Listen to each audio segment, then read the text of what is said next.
Jangan pulang.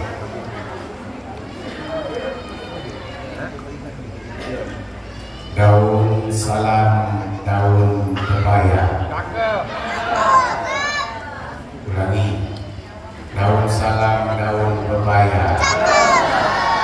Diambil dari rumahnya Pak Lukas. Saya nak ucapkan salam, mohon jawab dengan ikhlas. Assalamualaikum warahmatullahi wabarakatuh. Waalaikumsalam warahmatullahi wabarakatuh. Pergi ke kebun memetik bayam. Bayam dipetik campuran bakwan. Dari jawaban salam nampaknya kita ini banyak cicilan. Pergi ke pasar membeli obat. Obat dibeli penurun panas. Jawablah salam dengan semangat, biar hutangnya cepat lunas. Yang jawab amin kuat-kuat, tando-tando orang banyak hutang. Assalamualaikum warahmatullahi wabarakatuh.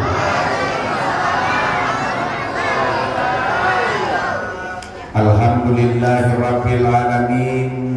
Arsala rasulahu bil huda wa dinil haqq liyuzhirahu ala din.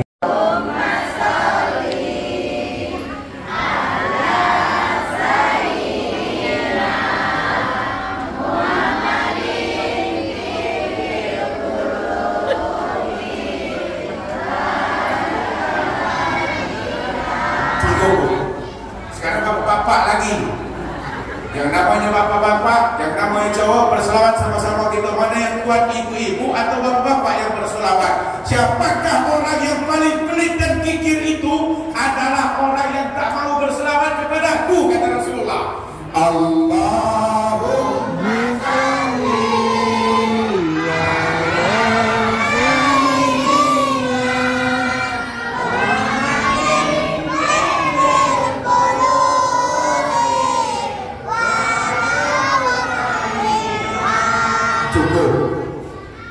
Kenapa bapak banyak yang di luar daripada yang di dalam?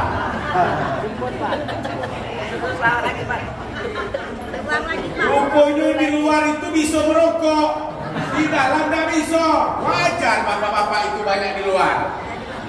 Tapi nilai pahalanya itu tak jauh beda. Tapi di dalam ini banyak makanan pak, di luar itu dikit. Tapi bapak bebas untuk merokok. Tak apa-apa pak, lanjut, yang penting itu berselawat. Nah, adik-adik, kalau ribut, Ustaz kasih duit. Ya? Yang ribut. Coba kamu ribut, sekali tak dikasih duit. Kepada ibunya yang bernama Aminah, waktu sebelum dia menyusukan Rasulullah, Bani Sa'ad itu dalam kampung Bani Sa'ad itu dalam keadaan panceklik. Tanah gersang, tanah retak yang ditanam tak pernah kan tumbuh. Itu namanya panceklik. Tapi setelah membesarkan Rasulullah, menyusui Rasulullah hingga 5 tahun, mulai sejahtera kampung itu, mulai subur tanah itu. Apa yang ditanam dia tetap akan tumbuh. Itulah yang dikatakan Bani Sa'ad. Dibawakan kepada ibunya yang bernama Aminah dari kota Mekah ke kota Madinah. Apa kata Madinah?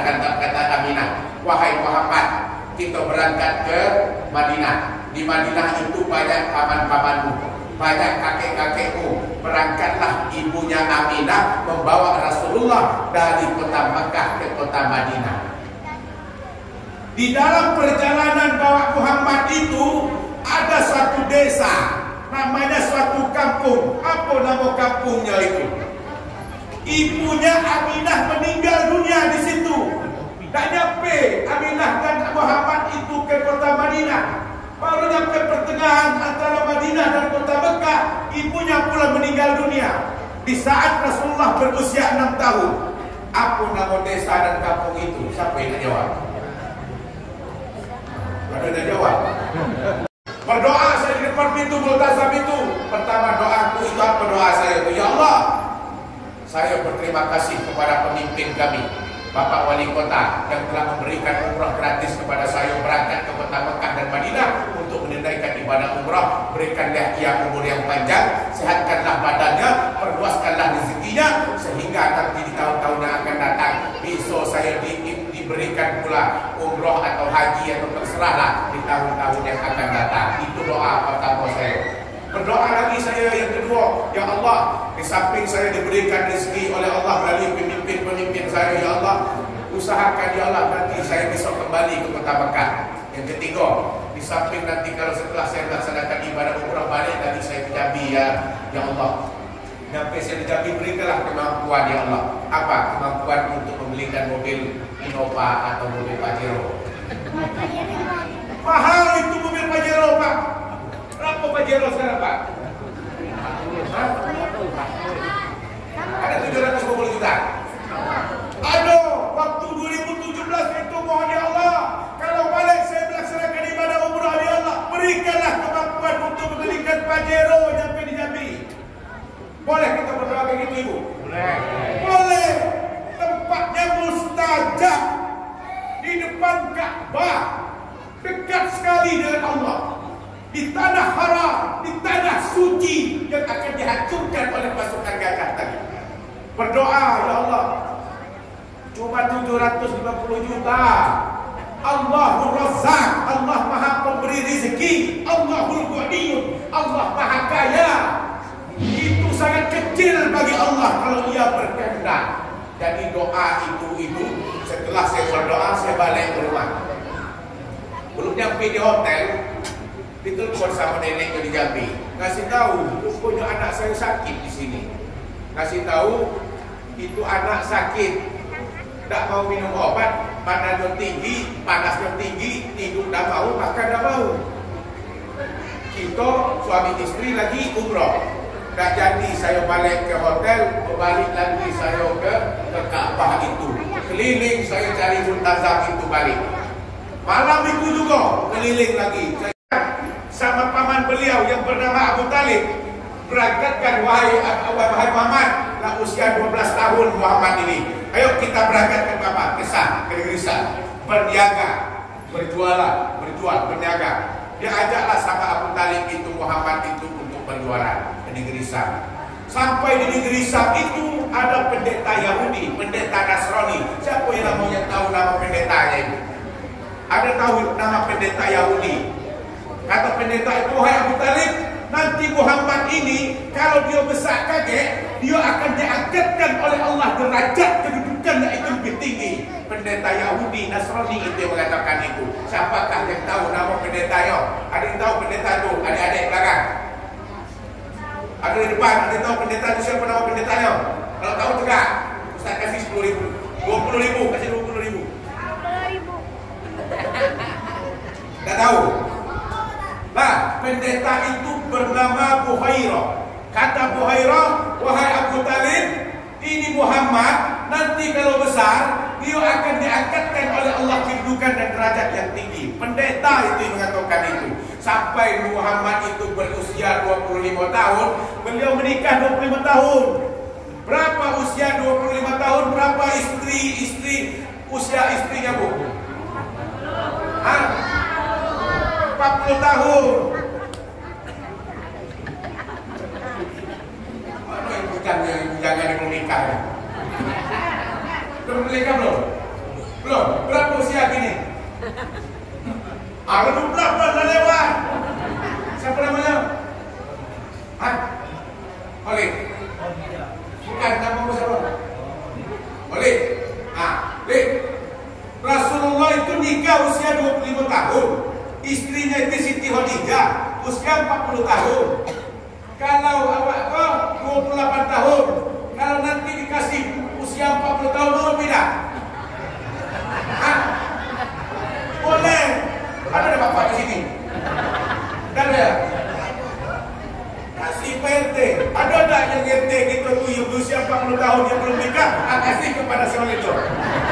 Sama dengan Rasulullah SAW. 25 tahun dia menikah dengan usia 40 tahun Siti Khadijah.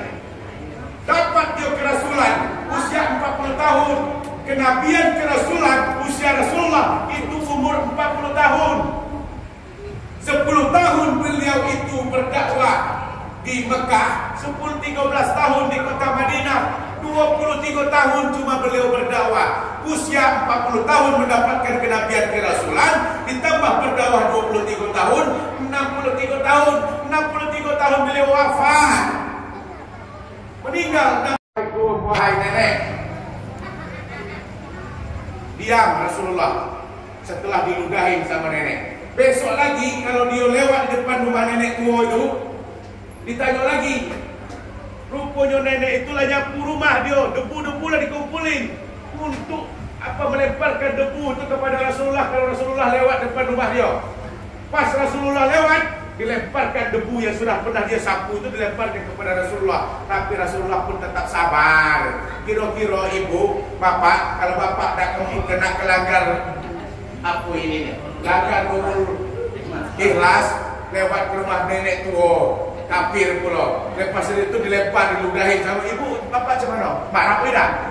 Kalau marah berarti kita belum mentauladani sifatnya Rasulullah sallallahu alaihi wasallam, yaitu sabar. Diinjak kaki dikit baik kita marah, apalagi dilemparkan, diludahin dan macamnya. Pas hari ketiga datang lagi Rasulullah melewati rumah nenek tua itu. Pas dia nengok, nenek itu dah ada lagi. Ditanya ke sebelah tetangganya, pas ditanya tu ketua RT pula yang lewat. RT ya. Ada nenek ini yang tinggal sini. Setiap saya masuk, setiap saya lewat depan rumah dia, pasti dilemparnya saya dengan debu dan kotoran. Setiap saya lewat diludahinya. Sekarang saya lewat, nenek itu dah ada lagi ke mana nenek itu? Apa kata Pak RT? Ada tahu juga saya Rasulullah. Coba tengok ke rumah dia, mungkin beliau ada di rumah. Naik Rasulullah itu ke rumahnya nenek tua kafir tadi. Pas ditengok, rupanya neneknya itu lagi terbaring. Sakit rupanya. Orang yang membencikan orang lain dibalas dengan kebaikan. Akan tetapi yang pertama kali yang mendatangi menyinggung orang yang sakit itu adalah Rasulullah SAW. Yang dilemparkan dengan kotoran, yang diludahi, yang dilemparkan dengan debu-debu itu adalah Rasulullah. Rasulullah yang pertama datang menengok bahwa nenek itu betul-betul sakit. Apa kata Rasulullah? Disapunya rumah itu. Bagi makanan, Aisyah itu setiap jam 9 pagi selalu menyiapkan makanan, dan Rasulullah itu menyuapkan makanan kepada orang tua buta kafir yang duduk di samping Masjid Nabawi. Di sebelahnya itu ada pasar Madinah. Ada laki-laki tua. Apa kata laki-laki tua? Wahai masyarakat yang ada di pasar Madinah, jangan dengarkan apa yang disampaikan Muhammad. Muhammad itu pembohong, Muhammad itu pendusta, Muhammad itu penyihir agung. Jangan ikuti dakwahnya. Dakwah yang dibawanya itu adalah tidak benar, kata si laki-laki tua kafir itu. Padahal yang memberikan makanan kepada mulut si tua buta laki-laki kafir itu adalah Nabi Muhammad SAW. Tiap hari Nabi Muhammad menyuapkan makanan itu dikasih ke mulut orang tua buta kafir. Wah, makan kamu. Setiap hari duduk di samping Masjid Nabawi. Besok lagi jam 9 dibawa lagi makanan itu, disuapinnya lagi. Setiap hari dibawa suaminya, dikasih makan. Tiap hari Rasulullah memberikan nasi, suapan nasi kepada si laki-laki tua kafir. Tapi laki-laki tua kafir itu yang selalu mencela Rasulullah. Rasulullah pun diam. Sampai Rasulullah meninggal dunia, wafat di saat itu berusia 63 tahun. Berapa usia Bapak? Berapa usia Pak? 60 berapa? 65. Khairukum man tala umuruhu wa hasuna amaluhu. Engkau yang Allah panjangkan usia dan umurnya. Dapat tetapi dengan usia dan umur itu kita perbuatkan kebaikan, itu adalah sebaik-baiknya manusia. Berarti kalau kita yang Allah panjangkan itu bonus dari usia kita. Tapi kalau kita berapa umur Pak? Umur Bapak berapa? 12. Hah? 40. 63 kurang 40 berapa Pak? 23 tahun. Berarti sisa kita itu 23 tahun lagi Pak. Dengan umurnya Rasulullah SAW.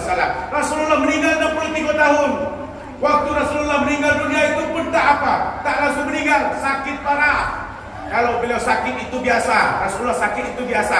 Tapi di saat usia 63 tahun, Rasulullah itu terbaring di kamarnya. Dalam kamar itu terbaring. Jangankan menganggapkan supaya dia berdiri, duduk pun tak mampu lagi, saking sakit parahnya Rasulullah di saat itu. Datang anak beliau yang bernama Fatimah. Ini ada 7 orang anak beliau itu. 7 orang itu Fatimah itulah yang selalu menemani Rasulullah SAW. Datang anak beliau masuk dalam kamar, dibisikkan Rasulullah di telinganya Fatimah, wahai Fatimah anakku, ajalku sudah sangat dekat sekali dengan Allah. Nangis Fatimah waktu mendengarkan bisikan Rasulullah kepada telinganya Fatimah. Lalu dibisikkan lagi ke telinga sebelah kiri, wahai Fatimah, Fatimah Zahra, anakku, engkaulah yang pertama kali nanti kalau saya meninggal, engkaulah yang pertama kali nanti akan bertemu denganku di kampung akhirat nantinya. Dan senyumlah Fatimah radhiyallahu anha tadi mendengarkan bisikan Rasulullah, dialah yang pertama kali akan bertemukan dengan Rasulullah ayahnya tadi. Kata Rasulullah, wahai Fatimah, tolong panggilkan istri-istriku. Datang istri-istrinya Rasulullah. Apa kata Rasulullah? Wahai istri-istriku, ajalku sudah sangat dekat dengan Allah. Jangan tinggalkan sholat, wahai istri-istriku. Wahai Fatimah, panggil cucu-cucuku Hasan dan Husain, suruh panggil kehadiran kepadaku. Apa kata Rasulullah? Wahai cucu-cucuku, jangan tinggalkan sholat, ajalku sudah sangat dekat dengan Allah. Pak RT, panggil, belum 63 tahun nanti, wahai istriku, wahai anakku, wahai cucuku, panggil semuanya bareng-bareng.